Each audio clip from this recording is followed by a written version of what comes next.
Assalomu alaykum, hurmatli YouTube foydalanuvchilari. Bugun sizlarga ommalashtirish saytida qanaqa o'zingizlarning akkauntingizdan ariza yuborish kerakligini ko'rsatib beraman. Bu videoni chiqarishimdan maqsad o'zim internetdan, YouTubedan esa qidirdim. Eski saytda joylashtirish ko'rsatilgan ekan. Hozir sayt yangilangan. 2025-yilgisida shu maqsaddan bu videoni chiqardim, chunki yangilangan video yo'q ekan. Birinchi navbatda sizlar endi meniki kompyuterim MacBook bo'lganligi sababli Safari'dan foydalanaman. Agar Windows bo'ladigan bo'lsa, Google Chrome'dan yana boshqa o'zlarining Yandexlari bor-ku, o'shandan foydalansanglar ham bo'laveradi. Mana kiraman, birinchi Safari'ga kiraman. Tepada poisk joyi bo'ladi. Chrome'larda ham poisk joyi bo'ladi. Bularda ham ma'lumot qidirish joyi. Bu yerga yozamiz ommalashtirish. Menda o'zi tayyorligi uchun ommalashtirishga birinchisiga kiraman. Mayli, birinchisiga kirmayman. Birinchisiga bossam saytga o'ziga kirib ketadi. Sizlar yaxshi tushunishingiz uchun ommalashtirish.uz ga bosaman, chunki Google dan chiqqanda birinchi bo'lib turadigan joyiga boradi hozir. Mana saytga o'ziga kirmadim. Avvalda sizlarda shunaqa chiqib qoladigan bo'lsa, har doim birinchisiga kirasizlar. Bu o'sha saytda men hali bundan chiqib ketmaganim, mana chiqaman-da.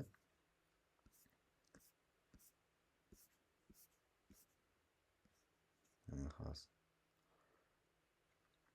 Tepadagi ommalashtirishni bosganingizdan keyin boshqatni ko'rsatib beraman. To'g'ridan to'g'ri kirib ketib qoldi meniki. Ommalashtirish bosdim. Mana birinchisiga kiraman. Tizimga kirishga o'tadi. Endi hamma birinchi bundan ro'yxatdan o'tib olgan bo'lishingiz kerak. Ro'yxatdan o'tish videosini men chiqarmaganman. Boshqa videolar bordir, ro'yxatdan o'tishni. Endi tizimga kirishni ko'rsatib beraman hozir. Boshqa kunlar ro'yxatdan o'tishni ham balki qo'yib qo'yarman, nasib qilsa. Tizimga kiramiz hozir. O'zingizlarning login parolinglar bo'lishi kerak. O'sha ro'yxatdan o'tgan bo'lsanglar, mana men o'zimniki emas, o'sha bittasini ommalashtirishni joylab berish uchun oldim. Mana tayyor. Uni login paroli menda bor edi. O'shani kiritganman. Kirish qilib bosaman shunga. Mana uni shaxsiy akkauntiga kirdim.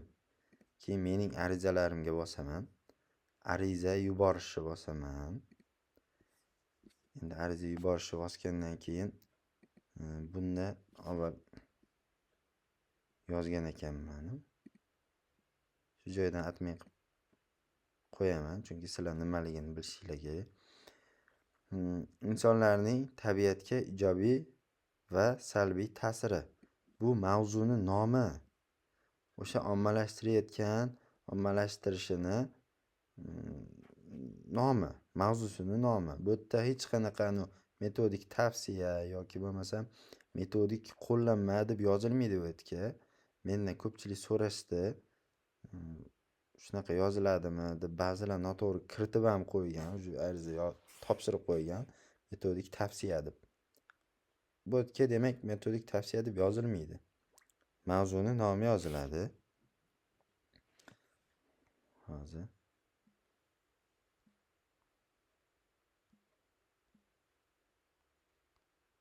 bu yerga shunaqa nom yozildi. Keyingisi fanni nomi, undan keyingisi o'sha ommalashtirishini qisqacha tavsif yoziladi.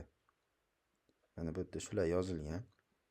Uni pastida o'sha metodik tavsiya yozilgan, belgilangan. Mana metodik qo'llanma tayyorlagan bo'lsangiz, qo'llanma yoziladi.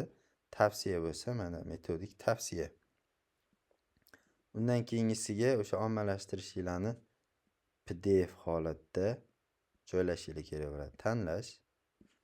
Tanlaganda mana aqlli daraxt edi.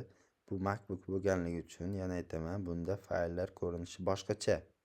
Agar Windows bo'ladigan bo'lsa, Windowsda ko'proq рабочий stolda bo'ladi. Mana рабочий stolda joylangan bo'ladi. рабочий stolda faylni ichiga qilib qo'yilgan bo'ladi ko'pincha. Rабочий stolni tanlab, o'shandan fayllarni tanlab olishinglar kerak bo'ladi. Menda загрузкада turganligi uchun shuni tanladim. Ketdik, davom etish. Davom etganda ham mana bu yerga qaror qabul qilingan sana. Maktab pedagogik kengash qarori. Ya'ni o'sha kengash bo'ladi. O'sha qaror qabul qilingan sana kiritiladi bu yerga. Bunisiga qaror raqami degan joyiga o'shani raqamini yozishlar. Bu 6-sonli qaror. Yani, maktab pedagogik kengashi qarorini yuklang. Mana buni ham admin qilamanda. Mana ped kengash bayonnomasi deganni bosib, shuni holatda bu qog'ozda chiqarilgan. Men buni o'sha rasmga olib PDF qilib joylab olganman. Mana PDF. Word variant emas bu, PDF. Hammasi PDF qilib olganman. Buni ham ketdi mana. Davom etish. Davom etgandan keyin 3-sida chiqib keladi. Pasport bilan obyektivkani yuklash kerak ekan.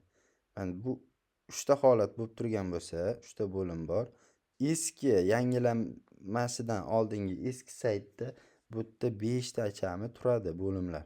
Har bittasiga kiritishinglar kerak bo'lardi. Bunda faqat 3 ta ekan.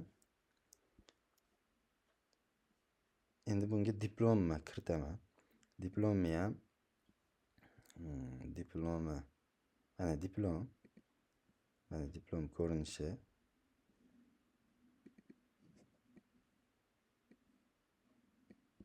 Mana diplom ko'rinishi. Ketdik. Keyingisi tanlash. Obyektivkani joylayman. E'tibor bergan bo'lsanglar, faqat PDF so'rayapti bu. PDF. Obyektivkani ham PDF ni tanlayman. Mana obyektivga PDF. Ketdi. Bo'ldi, boshqa narsa so'ragan narsasi yo'q. Keyin agar boshidan yana tekshirib olmoqchi bo'lsanglar, tepasini bosib ko'rib olsanglar bo'ladi. Hech narsa qolib ketmadimi degan savol o'zingizlarda paydo bo'lib qolsa, yana bir ko'zdan kechirish uchun ko'rib olsanglar bo'ladi. Bo'ldi, hech narsa qolmagan ekan. Hammasini joylabmiz. Keyingisi saqlash. Endi bu yerda savollarga javob berishinglar kerak bo'ladi. 30 ta savol bo'lsa, o'zingizlar baholashinglar kerak bo'ladi. Metodik tavsiyaning hajmi 11 dan 12, 13, matn shrifi 12, 14 mi? Shular 10 betmi? 10 betmi deganda 10 bet yoki undan oshiqroqmi degan ma'noda kelgan bu yerda. Barchasi uchramaydi. Talab qilinganlarning bittasi uchramaydi. Sanalganlarning barchasi mavjud. Bo'ldi, bu yog'ini o'zingizlarni metodik tavsiyalardan kelib chiqib testlarni ishlayverasizlar. Bu endi o'zingizlarni bajargan ishinglarni o'zingizlar baholaysizlar. Shu yo'l bilan. Videoni bu yerga tezlashtirib yuboraman, chunki buni tez belgilab tashlayman.